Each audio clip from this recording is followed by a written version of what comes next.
The House passing its budget resolution in a narrow vote last night, 217 to 215. Kentucky Congressman Thomas Massie, the only Republican to vote no. Sources telling Fox President Trump helped get the deal across the finish line, holding a phone call with Indiana Congresswoman Victoria Spartz before she flipped her support.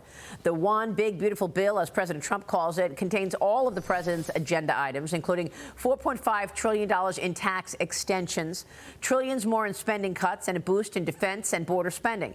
It also directs $4 trillion toward raising the debt limit. Here's the Speaker of the House, Mike Johnson, and Congressman Massie after the vote last night.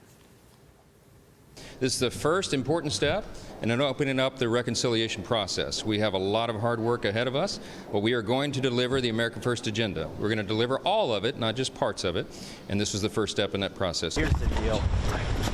We are cutting taxes, and we're not going to cut spending to match it, so the deficit's going to go up. That's what this bill does. Over present law. We had a tax holiday for 5 years. The consequences of renewing that tax holiday are going to be to accelerate the increase in debt of our country. It's that simple. Joining me now is Kentucky Congressman Andy Barr, member of the House Financial Services Committee. Congressman, good to see you. Thanks so much for being here. How would you assess what went on last night and your colleague Tom Massie refusing to vote yes? Well, good morning, Maria.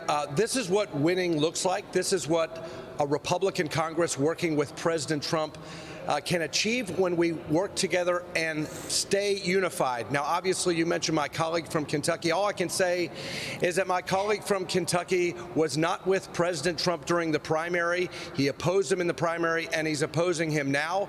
I was with the president in the primary. I was the first member of the Kentucky delegation to endorse President Trump before the primary, and I'm with him now. And that's what the people of this country and the people of the Commonwealth of Kentucky deserve. They deserve members of Congress in the House and the Senate to support this president's agenda, which is going to bring back our country and make America great again. So what do you want to say to the Committee for a Responsible Budget, Maya McGinnis, who writes this?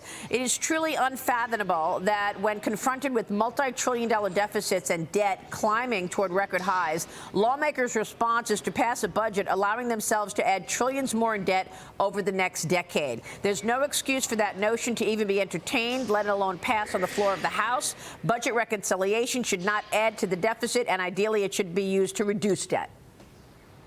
Well, Maria, the Center for Responsible Budgeting needs to actually look at real economics, not junk economics. They need to actually understand that growth is a major part of deficit reduction. Look, the budget resolution that we passed last night contemplates deficit reduction. We wouldn't have passed the resolution without massive amounts of spending cuts.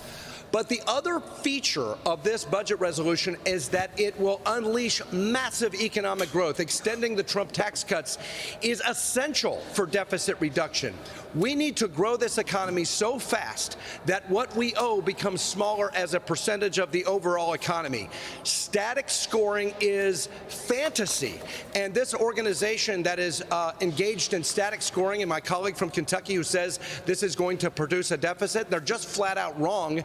The budget resolution we passed last night is deficit reduction, both because it cuts spending, but also because it unleashes massive economic growth, which is critical to get our debt under control. Was there a lot of waste around the Medicaid spending? Because, you know, the Democrats are saying, oh, they're cutting into Medicaid, and that's where they're coming up with the offsets. So when you look at mandatory spending, and this is the point that I've been making recently, is some of this quote-unquote mandatory spending not mandatory at all?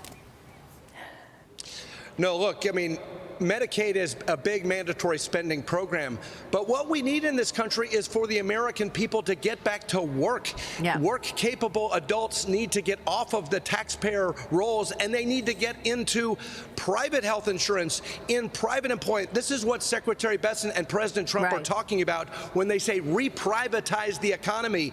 This is good for people who are currently on Medicaid in Kentucky and around the country. We want people to not be on Medicaid. Yeah. We want them to have good private sector jobs that pay them more and give them better quality private health insurance. Understood. President Trump also said that Ukrainian President Zelensky has agreed to that tentative rare earth minerals deal and that he could be meeting President Trump at the White House on Friday. Here's the president yesterday. Watch.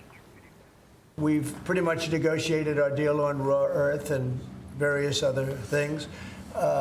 We'll be looking at that security. You're talking about general security for Ukraine later on. I don't think that's going to be a problem. There are a lot of people that want to do it. And I spoke with Russia about it. They didn't seem to have a problem with it. Congressman, what I like about this deal is that it certainly allows America to be less reliant on the China supply chain when it comes to rare earth minerals. I spoke with the National Security Advisor, Mike Waltz, about it on Sunday. Here he is. Watch. On the Ukraine-Russia side, you're seeing, number one, a reformulation of how the United States provides aid, a partnership with Ukraine economically and their critical minerals, and really reformulating that so that the American people can see a return on this massive investment they've made. That's one. Number two, we go to a ceasefire. Number three, we reformulate how the United States deals with Russia. We saw that first step with President Trump talking to both Putin and Zelensky, and then the further engagement in Riyadh. And then number four, engagement with our European allies, as you see the President of France and the Prime Minister of the United Kingdom coming to Washington this week. And we welcome their ideas for security guarantees and European leadership to take care of Europe's security going forward. Congressman, let me get your take on this deal as it relates to China, because the president also issued a memorandum. It was America First investment policy, which limits China's access to U.S. capital markets. As part of this America First investment policy, the president wrote last week that it orders the Committee on Foreign Investment in the United States to block Chinese investments in sensitive sectors like technology, energy, defense. It also looks into new auditing standards. You're on the House China Select Committee. Tell us what you believe this America First investment policy is doing. Is this just sort of instructions for the major agencies to follow suit in terms of investment policy for America?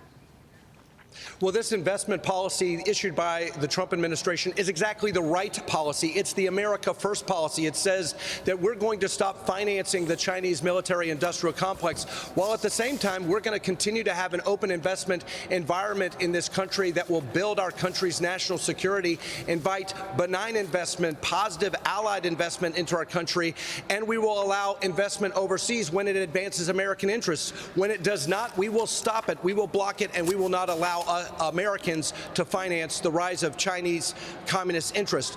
But on Ukraine, this is another example of how President Trump is a master and brilliant negotiator. Consider this, especially think about if you are a liberal Democrat or if you are a never-Trumper. Consider what the president has achieved in just one agreement negotiated over just a few weeks. He has given the American people access to oil, natural gas, and mineral rights. He has recouped billions of dollars of U.S. war aid. He has decreased our dependence on Chinese critical mineral supply chains, rebuilding America. And get this, he's also ending a bloody war in Europe, and he is deterring Russia from future aggression, all in one agreement. It's absolutely breathtaking. Yeah, I mean, I've been talking about this deal now for a while. I think it is brilliant. I agree with you. I mean, getting something back for all the hundreds of billions of dollars that the U.S. has sent Ukraine is one thing, but it's also really fitting a need, that we need those rare earth minerals, and we need to be less reliant on the China supply chain, no doubt about it. But back to this America First investment policy, this is not an executive order, right? So we don't know that, in fact, all these agencies are going to do this. I mean, there's limitations on outbound money as well. In other words, an encouragement to U.S. investors not to buy into Chinese stocks on these exchanges, you know, not to fund the expansion of our number one adversary. Is that the next step? Will these agencies see it that way and actually take action?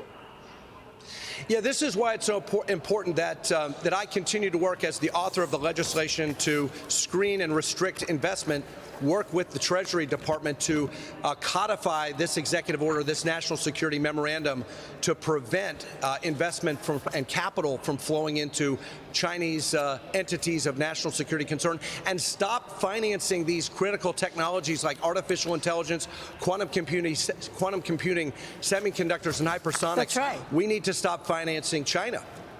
Hey, Congressman, are you going to run for Mitch McConnell's seat since he's leaving the Senate? I'm getting a ton of encouragement from MAGA supporters around this country. Kentucky needs a senator that will support President Trump in this agenda. That sounds like a yes. We're going to be watching your work, sir. Good to see you this morning, Congressman. Thank you. Congressman Andy Barr Thank you. at the Capitol. We'll be right back. Stay